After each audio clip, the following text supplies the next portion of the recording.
Mbote na baye nyonso bolanda biso na chaîne na biso ya Voice TV officiel et merci na bino nyonso na ndenge bozwaka ton na bino ya kotala belema na biso tikete nzambe na lola amona bino pe apambola bino na souhaiter la bienvenue na ba nouveaux abonnés et merci na bino nyonso.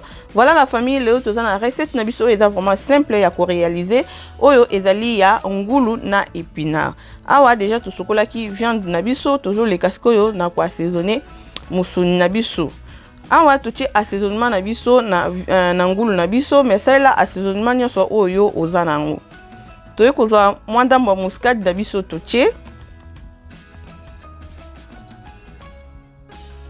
toko balola muscade na biso na assaisonnement oyo totie na musuni.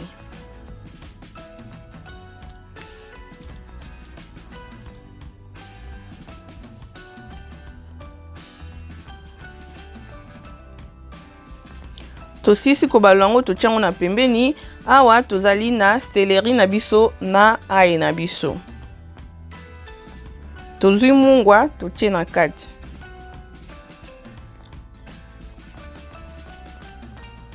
To baksango mai mukie après to kokende konika yango. To niki yango tozongi to tie yango skoyo na musuni na biso o to tiaki assaisonnement na muscade na biso sko to yeko baksa céleri na biso na mungwa et puis na ail na biso to baloli ndenge tozomona wa to ko balola ngo bien. Donc après avoir ko balola musuni na biso bien pour na assaisonnement ekota bien.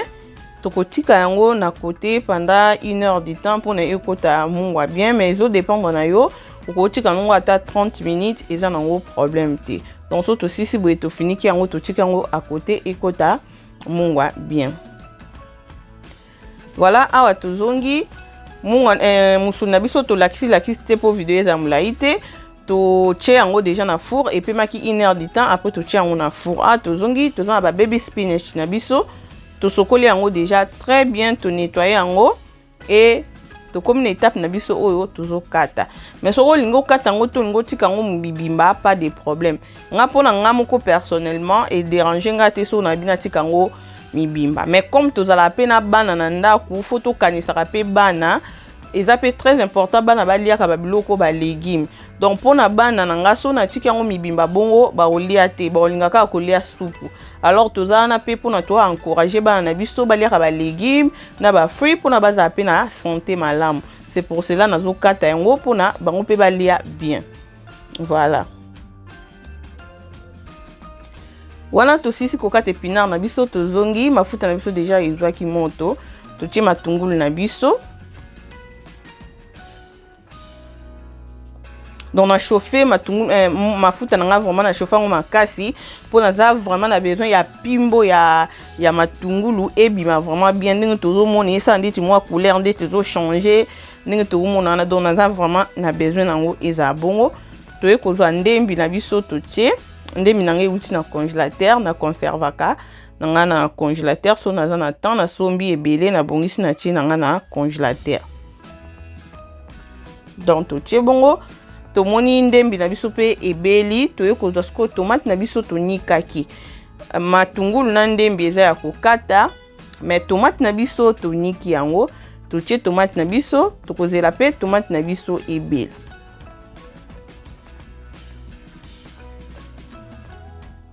Donc wana to yeko tie tomate na biso to baloli to tiki yango mwa mukie. To yekozwa ail na biso ail nanga na tuta ki yango na mwa liboka ya mukie na zui to tie wana eskoyo to ko balola yango to ko bando contrôler yango to kozela tomate na biso ebela. To zongi awa to moni tomate na biso ebeli.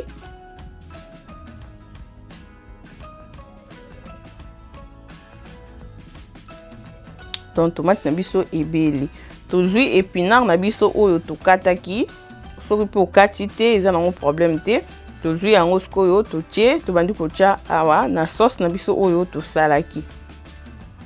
Wana musuni na biso eza toujours na four. Oza pe na option soko lingi okoki pe toujours kotia yango na kokalinga na soko lingi mais nga na préféré na tia yango na four. Donc ato kalingi ato tie na four. Donc osalika choix ndenge yo ko sepelela. Voilà, to tie ko épinard na biso, to ko balola yango, to bandaka ko balola yango.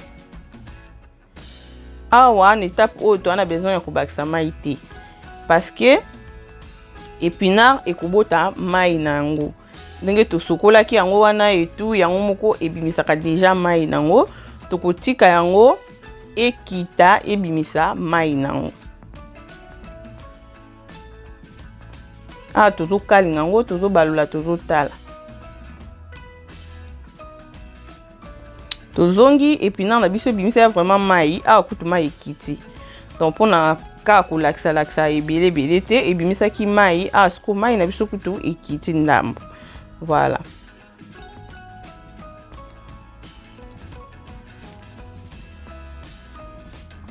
to tie basolo na biso naza basolo na nga ya vert awa na sokola ki yango na nettoyer ki yango bien tozwi basolo na biso to tie et toujours balola yango ensemble tokotikila yango moins minutes to pesa ngo moins temps elemba. Voilà, toujours moni bilo na biso eza boye épinard na biso komi boye to bakisi ba solo na biso et nde na lobiki tokotikila yango temps pour na solo na biso elemba tozongi bilo na biso ekomi boye nde to moni oyo misuni na biso oyo to tiaki na four.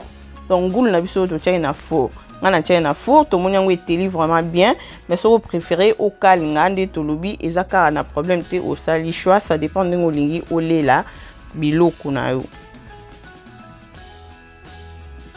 tozi dongo na biso to tie so za dongo mibimba okoko tia ko tia pe ya kokata boyenga pe na tia nga dongo ebele te na tia juste mukie.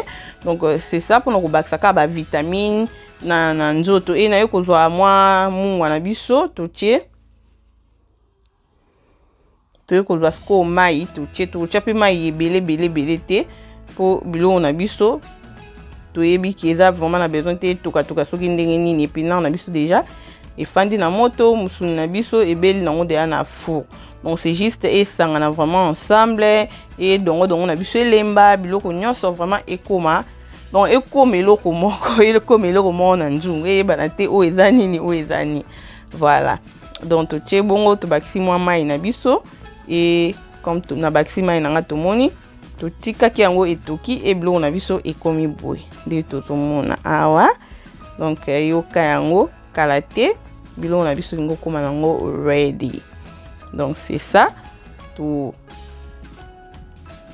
Voilà la famille, résultat biloko na biso yango yo eza vraiment simple et facile ya kosala mais eza vraiment kitoko na monoko mais ka recette okozala décider. Voilà la famille nde tozoloba toujours so sepeli na vidéo partager, commenter et aimer vidéo et kozala vraiment malamu. Donc vidéo ezozala recommander ezopesa biso force ya koya toujours ko memela bino biloko ya malamu. Maintenant ba vidéo ezozala ki otie boye ndeti te ezolembisa biso et ça vraiment donc omona epesa courage te omona maintenant que le vidéo ezotalama ezopesa biso courage force to continuer toujours na koya ba recette ezana no ebele. Merci na bino nyonso o boko kutana na libaku ya kotala video oyo nzambe na lola apambola bino pona lelo to suki ya bandeko to kutana lisusu na mbala ya sima. Bye.